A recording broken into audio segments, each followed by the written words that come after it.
Hey everybody, it's Dr. Joe and Sleepy Callie. And today I'm going to show you some stretches to relieve back pain. I know she can't even look. She's so excited. But this is a pre-recorded video, but it's live streaming now because I wanted to be able to chat with you in the comments. So with these stretches, you don't really need any equipment, but you are going to need a little bit of room. So Callie might have to go. You ready to go, or are you just going to snooze over there? Okay, let's go. You ready? There we go. She says, okay, I'll leave if I have to. Get on out of there. Thank you, Callie, for the room. So make sure you have a little bit of room because you'll be moving your legs around just a little bit. I'm going to have the timer going. So with these stretches, it's going to be 30 seconds. And ideally, if you have like two sides to do, if you're working your legs or something, you'd want to do 3 on each side. But we'll get to that as we go. So I am going to get this started. It's going to give us about a 10-second little break to go ahead and lie down. So just getting in this position here, we're going to do a knee to chest stretch. So I'm just going to pull my knee up towards me like this. You can go underneath if you want to, if holding over your knee is uncomfortable, but just pulling straight towards your chest. So not out to the side, not in. If it feels like it's pinching this way, just come off of it just a little bit. But you want to feel that little bit of a stretch in your lower back there. So again, I like to hold underneath just so I'm not putting a lot of pressure on my knee. But if this doesn't hurt, sometimes people feel like they can get a little bit more of a stretch. We're taking a little 10-second break in between. Make sure you bring your leg all the way back down to kind of reset the muscles. So don't just hold it in place. Bring it back down and come all the way back up. So again, pulling up this way, if the knee is uncomfortable and that doesn't feel very good, you can hold underneath and just pull this way. Some people like to bring their leg down, so then they're going to get a little hip flexor stretch on this side. But when starting off, I like to prop that other leg up with my knee up, just because that takes a little bit of pressure off the back, so you can get a better back stretch. And then come back down and relax a little bit. Now you can alternate back and forth if you want to. I'm just doing them all on one side now because it's a little bit easier while I'm talking to think about doing both sides. But if you want to alternate back and forth, you can, because we will be stretching both sides for this, because we're stretching kind of one side of the back and then we're going to go stretch the other side of the back. But make sure your stretching is comfortable and just nice and relaxed, holding it there. If you want to do some nice deep breathing, you can, and then relax. So we're going to take about a 30-second break in between. So if you're taking your break right now, if you want to leave a comment, you can let me know you're here. And if you feel comfortable, let me know where you're watching from. And just say hi if you want to, so that I know you're watching and I can say hi back to you. So now we're just going to switch over to the other side and do the same motion where we're just bringing that knee up. It's just like it sounds, knee to chest. So coming up this way, again, if you have some knee issues underneath, if you don't, you can hold it up on top there. And that nice relaxed. Again, if you want to slide that other leg down to get that little bit of a hip flexor stretch there, you can. But I like kind of focusing just on the back at one time. So I like to prop it up just to help everything relax a little bit.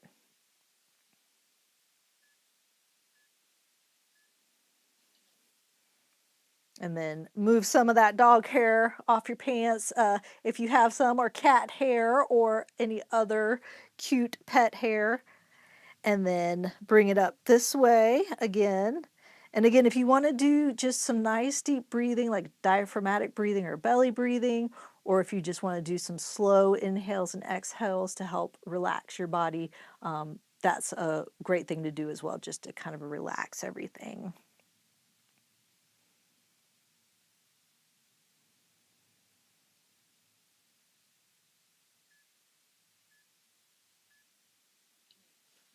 Sometimes people will also ask about foot placement, like should I be pulling my toes up? Should my foot be relaxed? Most of the time when I'm doing a stretch, if I'm trying to focus on stretching on my back, I really kind of want to relax my foot. I might pull it up a little bit just because I'm not doing it consciously, I'm just subconsciously doing it. But I want to focus on stretching the back. So if I'm thinking about pulling my toes up and doing all that other stuff, I feel like I'm not getting as good of a stretch because I'm activating some muscles while I'm trying to relax the others. So I'd just say relax your foot and really focus on the stretch to get into your back. So another long break. So if you want to leave some more comments, if you have a pet, even if it's a reptile pet or a furry pet or any other kind of pet, you can leave that in the comments. We're going to go into trunk rotation next. So just bringing your feet and your knees together while they're propped up. And again, it's just going to be like it sounds. You're going to be rotating your legs to get that trunk rotation.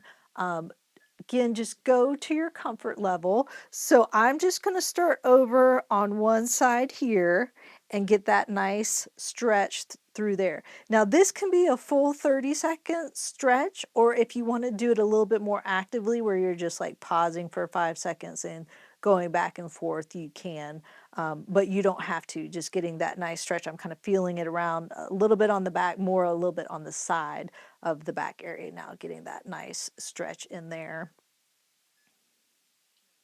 And then coming back up, and again, give yourself that full nice break in there to get that good stretch.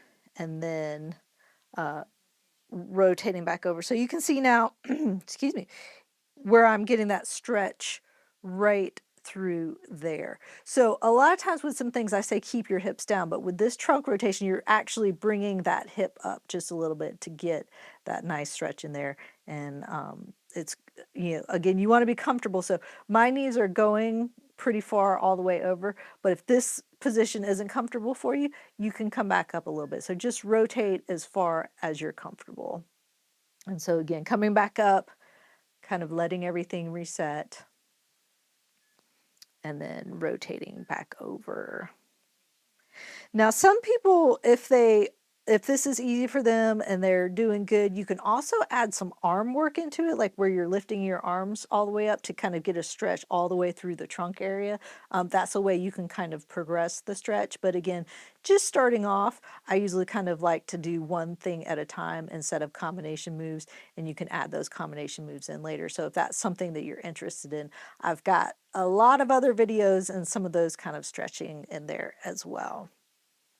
So now just kind of the little bit of a break, we'll do another set of 3 through there, but this just kind of helps give you that extra time for those muscles to reset in there. And again, a little bit of a break if you want to throw a couple more comments in there. You can let me know which muscles give you the most trouble, if you have a specific area or something, or what stretches are your favorite, the ones that we're doing. Some people like some better than others. So now I'm just rotating back over this way, and again, feeling that kind of nice stretch through there. Sometimes it even kind of goes down into the legs a little bit, up into the lat area some as well. So, these stretches are nice because, it's for back pain in general, but a lot of times you're getting the muscles maybe in your hips and your upper back, maybe even on your side, getting those stretches as well, because it all really is connected. So it's nice to get those extra stretches in other places. Again, just kind of coming up, resetting everything, relaxing those muscles, and then rotating back over. And then again, if you want to do like some diaphragmatic breathing through the belly, a lot of times if you do that, then you can feel everything relax a little bit more. So just breathing in and then breathing out.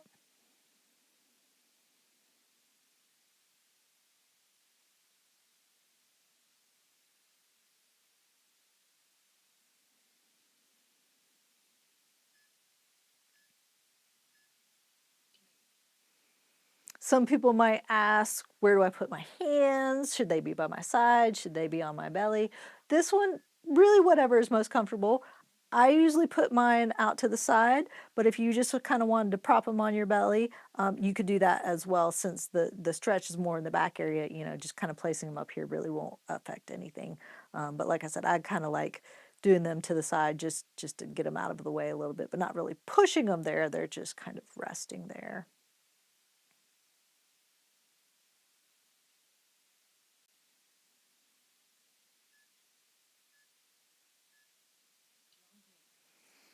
So we're going to go into a pelvic tilt. So pelvic tilts can be stretching, but they're kind of exercises as well. So with the 30 seconds, you don't really hold it for the full 30 seconds. You'd hold it for about 3 to 5 seconds and relax, but do a couple in that 30-second period. So it's really a combination between a stretch and an exercise, but I love it and it's great for your low back. So all a pelvic tilt is like it sounds. You're tilting your pelvis. So I'm just kind of rotating that pelvis back, almost like I'm trying to push my belly button into the bed or the floor or wherever I am. But I'm not using my feet. I'm rotating back.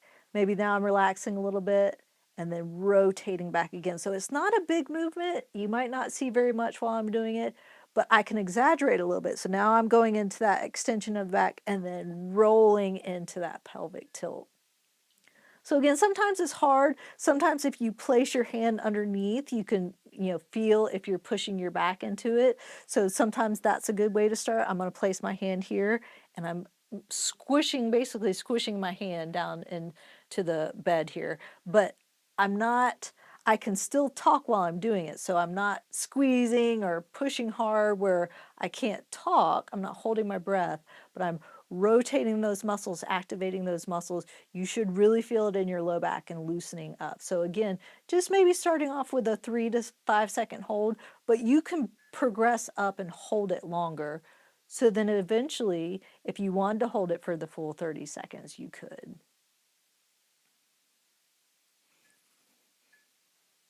So again, that nice big tilt in there, holding it for that 3 to 5 seconds. Coming back. So again, I can arch the other way so you can see where I'm kind of rolling back. So it's almost like a going up into a bridge. So I'm flattening everything out right before I lift up into that bridge, but I'm not pushing with my feet. I'm rotating using those pelvic floor muscles, those low back muscles to get that movement in there. So now we're going to go into a prayer stretch or a child's pose. So just rolling over, getting onto all fours. You can do the prayer stretch a couple different ways. Some people like to slide their arms out and some people like to sit back onto their heels. So I'll show you both ways and you can do whichever one is most comfortable for you. So the first one is I'm kind of stretching my arms out, and so my bottom's still up a little bit, and so I'm getting that stretch through my back, but I'm really getting a good stretch in my arms as well. So this is kind of another combination stretch where I'm really just kind of stretching it out.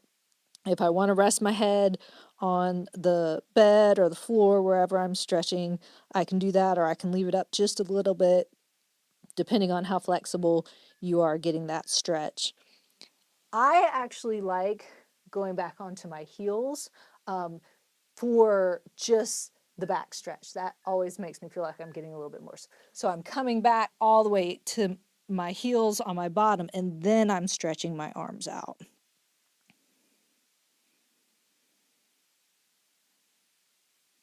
Getting that nice stretch in there.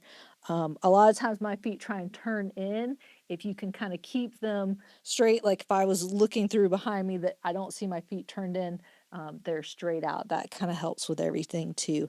And then some nice deep belly breathing here is great to do.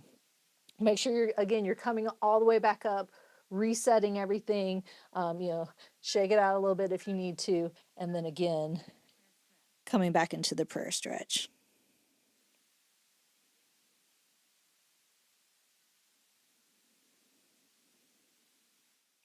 You can also add in some things like bringing your arms to the side when you're ready to progress to get a little bit more stretch through your lats and the side of your back, and then alternating sides. But again, when you're first doing them, just going straight out is the best first stretch.